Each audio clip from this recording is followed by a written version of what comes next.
यार पाकिस्तान क्रिकेट के साथ अजीबोगरीब चीजें हो रही हैं। बल्लेबाज भागता है तो उसके हेलमेट में गेंद घुस जाती है, रिटायर होना पड़ता है। बैटिंग करने आते हैं तो बिजली चली जाती है, अंधेरा हो जाता है। मैदान पर खेलते हैं तो बारिश हो जाती है, ओवर कम हो जाता है। मैदान में किनारे फील्डिंग करते हैं तो फैंस गाली देने लगते हैं, मां बहन हो जाता है। खिलाड़ी चढ़ता है, उनको मारने के लिए तो दो चार हाथ पिट के आता है, उल्टा सीधा उसका तस्वीर वायरल हो जाता है। मैं गरीब हूं, मैं गरीब हूं। मुझे ना ऐसा लगने लग गया कि पाकिस्तान की जो टीम है ना जय शाह से ट्रेनिंग ले रहा है। क्यों? मैं आपको बताता हूं। सेकंड ओडीआई हारे, उसके कुछ घंटों के बाद पीएसएल का एंथम रिलीज कर दिया ताकि जो फैंस है उनका गुस्सा ठंडा हो जाए। तीसरा ओडीआई हारे, खुशदिल शाह का फड्डा आ गया।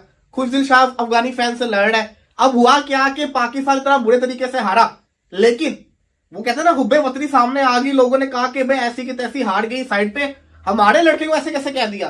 यार अगर आपको मतलब एक और रीज़न चाहिए ना ये मतलब समझने के लिए कि पाकिस्तान क्रिकेट टीम का आजकल हाल जो है वो क्यों ऐसा है, तो उसके लिए बस आप मोहम्मद रिजवान जो हमारे मतलब वनडे इंटरनेशनल के कप्तान है, वो उन्होंने जो आज मैच के बाद पीसीबी के लोगों से जो बात की, मतलब वो जो एक नया सिलसिला स्टार्ट हुआ है पीसीबी का, कि पीसीबी के अपने लोग ही जो है सवाल कर रहे होते हैं, वो शो ऐसे करते हैं जैसे वो प्रेस कॉन्फ्रेंस कर रहा है मैच के बाद। लेकिन बहरहाल उसमें जो मोहम्मद रिजवान ने कहा, मैं कहता हूँ कि यार सलाम है लोगों की समझ को और इन लोगों की क्रिकेट इंटेलेक्ट को और जनरल इंटेलेक्ट को। पाकिस्तान और न्यूजीलैंड के बीच में तीसरे ओडीआई के दौरान जब न्यूजीलैंड वाले पाकिस्तान क्रिकेट टीम को पेल रहे थे, तो वहीं पर बाहर ग्राउंड से बाहर, बाउंड्री लाइन से बाहर, वहां पर खुशदिल शाह भाई दो क्रिकेट फैंस के साथ जिसे कहते हैं हाथापाई में मसरूफ थे। वो हुआ ये है बेसिकली कि Khushdil Shah was at the boundary line, वहाँ पर ना दो क्रिकेट फैंस थे, और वो बताया ये जा रहा है पीसीबी की तरफ से जो स्टेटमेंट आई है उसमें भी, और जो मीडिया में स्टेटमेंट्स आई हैं या जो स्टोरी कवर हुई है उसके मुताबिक वो दो अफगान क्रिकेट फैंस थे या दो अफगान नेशनल्स थे। इंडिया में एक रक्शे वाले का ना, रक्शे ड्राइवर का बेटा खेल लेता है आईपीएल, ठीक है, और सारो गंगोली उसका बेटा नहीं खेलता, ठीक है। वो एक समोसे पकौड़े बेचने वाला है, उसका बेटा खेले, लेकिन सचिन तेंदुलकर जो क्रिकेट का बादशाह है उसका बेटा नहीं खेलता। उसकी वजह क्या है? मेरिट है। इंडिया हमसे आगे निकल गया क्रिकेट में, मुआशी लिहाज से इंडिया की उन्होंने मना कर दिया, ठीक है। उन्होंने गर्लफ्रेंड और बीवियां साथ रखना मना कर दिया। हमारे वाले क्या कहते हैं, सामने वो बीवियों को आगे आगे करते हैं, पीछे पीछे वो भागे जा रहे होते हैं जैसे वो इनकी बीवी हो, ठीक है। और इस तरह जिन्होंने वो शादियां नहीं की होती है ना, वो जो कुआरे होते हैं वो उधर न्यूजीलैंड ऑस्ट्रेलिया में जाके पीछे लड़कियों को देख रहे होते हैं, सामने कैसा होते हैं वो पीछे लड़कियों को देखते हैं। और सीधी बात है, मैं सीधी बात कहूंगा, ठीक है, ये आप लोग देखना, मैं सीधी बात करूँ। उन्होंने क्या खाक परफॉर्मेंस देनी है? वो सारी रात वो दिन को यही सोचेंगे कि यार क्या खूबसूरत लड़कियां पीछे, ये वो उनको देखते हैं। तो देखें ये हमारी पीसीबी को एक विकेट लीक है तो ऐसे ऐसे करा जैसे उसने कश्मीर फतह कर लिया, ठीक है। और उसकी पिटाई कैसे हुई है? उसकी पिटाई ऐसे हुई कि यकीन मानो मुझे तो हंसी भी आ रही है, गुस्सा भी बढ़ा रहे हैं, मैं इसलिए बड़ास निकाल रहा हूँ ऑन द कैमरे। ऐसे ऐसे कर रहा था जैसे ना उसने वर्ल्ड कप भी जीत लिया यार। अभी तो उसको एक्टिंग को ना मैं देख के मुझे शर्मिंदगी हो रही। और उसकी पिटाई कैसे हो गई है? उसको तो मैं बोलर मानती हूँ। मुझे जय हिंद दोस्तों। भाई सबसे पहले तो आप सबको और आपके परिवार को हाथ जोड़ के रामनवमी की हार्दिक शुभकामनाएं। भगवान प्रभु श्री राम आपकी जो इच्छाएं हैं, आपकी जो भगवान को लगता है कि ये आपके लिए सही है, वो सभी इच्छाएं आपकी जरूर पूरी हो। भाई पाकिस्तान का मैच हो और कुछ ना हो, ऐसा हो ही नहीं सकता। कल न्यूजीलैंड और पाकिस्तान का मैच था, जो कि न्यूजीलैंड ने पूरी तरीके से इनको जलील किया है अपने घर, अपने देश में बुलाकर। और ये अफगानिस्तान इनका पीछा नहीं छोड़ते, वहां पर भी पहुंच गए। इनका खिलाड़ी खुशदिल, जिसको कपड़े पाड़ के भाई वो जज्बा पाकिस्तानी का वो निकल के आ गया था वहां पर, भाई ऐसे कपड़े पाड़ दिए, अफगानियों के बीच में कूद गया और सिक्योरिटी गार्ड ने कॉलर से पकड़ के दे के मारा। आप लोग एक बार वीडियो देखिए, क्या पाकिस्तानियों के रिएक्शन आ रहे, उसके बाद बात करेंगे। खुशदिल शाह साहब परफॉर्मेंस जीरो, स्टाइल आसमान पे। भाई अगर वो तमाशाइयों ने आपको, सोबित शेख साहब क्या हाल है, कुछ कह भी दिया था आपकी शान में, गुस्ताखी की, गाली दी, बदतमीजी की, आप रिपोर्ट करें। आपको क्या जरूरत है? आप सुल्तान राय बन रहे हैं, आप अपनी भी डिसरिस्पेक्ट करा रहे हैं, पाकिस्तान की भी डिसरिस्पेक्ट करा रहे हैं। देखें लोग बदतमीजी करते हैं, जब आप परफॉर्मेंस नहीं करते, आप बुरे उसमें गुजर रहे होते हैं, लोगों की आदत होती है। आपको क्या जरूरत है इसके अंदर पंगेबाजी करने की? पाकिस्तान की इबरतनाक शिकस्तों का सिलसिला 2 महीने में 10 दफा। हैप्पी राम नवामी जनाब आपको भी, दीपांशु कुमार साहब। तो आपको क्या जरूरत है लोगों के जज्बात के वक्त? आप भी उसमें तेल और घी का काम करें, ना करें पंगेबाजी, नहीं बाज नहीं आना।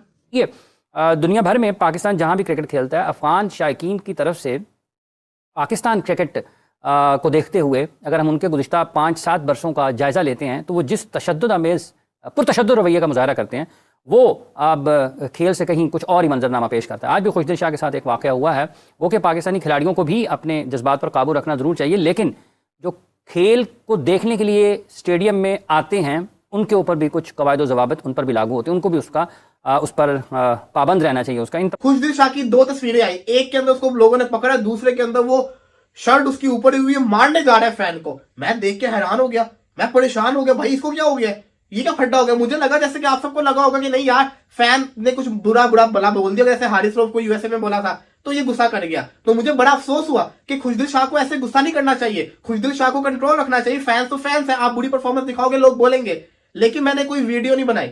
मैंने कहा कि जब तक मुझे पूरी इंफॉर्मेशन नहीं मिलेगी तब तक मैं इस पर बात नहीं करूंगा। जैसे कि ताली एक हाथ से नहीं बजती, 2 हाथों से बजती है, इसी तरीके से खुशदिल शाह को गुस्सा ऐसे नहीं आया। फैंस तो बुरा भला बोल रहे थे। हुआ क्या कि 2 से 3 अफगानी फैंस भी थे ग्राउंड के अंदर, उन्होंने पश्तो के अंदर पाकिस्तानी क्रिकेटर्स को बुरा भला बोला, खुशदिल ने बर्दाश्त कर लिया क्योंकि खुशदिल शाह को भी पश्तो आती है। फिर उसने पाकिस्तान को बुरा भला बोला। जब बात थी प्लेयर्स की हद तक तब पाकिस्तानी टीम सुकून में रही, लेकिन जब उसने पश्तो के अंदर, पश्तो लैंग्वेज के अंदर पाकिस्तान को बुरा भला बोला, खुशदिल शाह को समझ आ गई पश्तो की जुबान, उसने पश्तो के अंदर उसको जवाब दिया, फिर उसने आगे और पंगाबाजी की, जिसकी वजह से जब आपको पता है फिर पठान जो होते हैं फिर उनसे कंट्रोल नहीं होता। खुशदिल शाह का दिमाग घूम गया, उसको मारने जा रहे थे। अब यहां पे 2 पहलू है। पहला पहलू कि खुशदिल शाह ने पाकिस्तान को किसी ने बुरा भला बोला, पाकिस्तान के लिए वो लड़ने चला गया, जो कि आप एज अ पेट्रोटिज्म बात करें तो सही है, पाकिस्तान सबसे ऊपर है। लेकिन दूसरा पहलू है स्पोर्ट्समैन। मैं ये समझता हूं कि खुशदिल शाह एक स्पोर्ट्समैन है, उनको कंप्लेन करनी चाहिए थी सिक्योरिटी से, उसको मारने के लिए आगे नहीं जाना चाहिए था। इससे क्या हुआ है, अब लोग थोड़ी जो कहते हैं रिसर्च करेंगे कि आखिर वजह क्या हुई। लोगों ने तो सिर्फ तस्वीरें देख ली ना, जैसे सोशल मीडिया के ऊपर सिर्फ खुशदिल शाह की तस्वीरें चल रही है, हालांकि मैंने उस अफगानी फैन को भी दिखाया ताकि लोगों को पता चले। अब हर कोई जो है इसके ऊपर रिसर्च नहीं करेगा, डिटेल में नहीं जाएगा भाई, और मारने के लिए फैंस को वो दौड़ रहा था। वहां पर जो लोगों ने खुशदिल शाह को पकड़ के बड़ा जबरदस्ती रोका कि भाई रुक जा, ये क्या कर रहा है। लेकिन खुशदिल शाह की जो वीडियो सामने आ रही है वो आपने देख ली होंगी कि जिस तरह से वो फैंस की तरफ दौड़ रहा है ना, ऐसा लग रहा है कि भाई साहब जो है वो आउट ऑफ कंट्रोल हो गया है। वो अगर उसे लोग पकड़ते ना, वो फैंस को लाते हैं और मुक्के मार देता। इनकी इस तरह से वो जो है वो फैंस की तरफ दौड़ रहा था। अब कुछ लोगों की सोच इस पे अलग होगी, कुछ की अलग होगी। कुछ लोग आपको ये बोलेंगे ओ जी फैंस का क्या काम बनता है, भाई फैंस ने क्यों जो खुशदिल शाह से सवाल पूछ लिया, फैंस ने बदतमीजी कर दिया, ये हमारे स्टार्स हैं भाई, ये हमारे हीरो हैं, ठीक है। और कुछ लोग आपको ये बोलेंगे कि भाई साहब जो है वो गालियां देना बनता नहीं है। लेकिन हकीकत यह है कि जब आप जो है वो एक मैच भी नहीं जीतेंगे, फैंस इतना पैसा लगा के न्यूजीलैंड में आपके मैच देखने के लिए गए हुए, आपको सपोर्ट करने के लिए गए हुए, जब आप जो है वो परफॉर्म नहीं करेंगे तो आपसे सवाल तो होगा। तो दोस्तों आप लोगों ने देखा भाई, सबसे पहले तो चैनल को सब्सक्राइब जरूर कर ले, वीडियो को लाइक कर दे। अब जो प्रेस कॉन्फ्रेंस हुई थी उसके बाद जो इनके रिजू डांसर हैं उसने पता है क्या बोला कि हमें इन्वायरमेंट है और जगह है वो सूट नहीं की। इंग्लिश तो भाई उसकी तीसरे आसमान पे है, समझने वाला यानी कि वो रिजू डांसर भी खुद ये इंग्लिश उसकी अपनी खुद समझ नहीं सकता। तो बात करते हैं कौन सी जगह बताऊं भाई मैं जो उनको सूट की हो।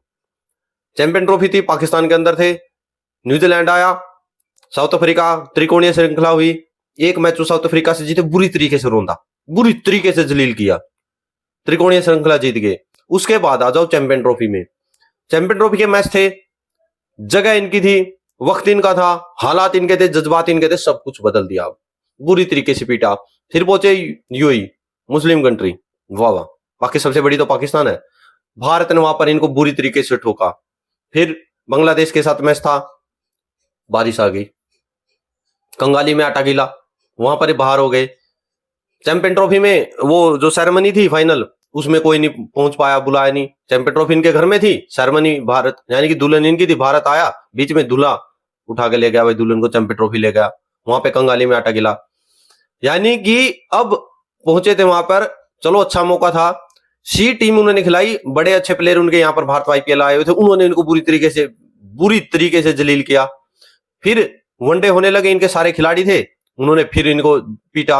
अब पीएसएल आया, आईपीएल है, अब सारे खिलाड़ियों ने मना कर दिया भाई खेलने से इनके, भाई हम तो पीएसएल नहीं खेलेंगे।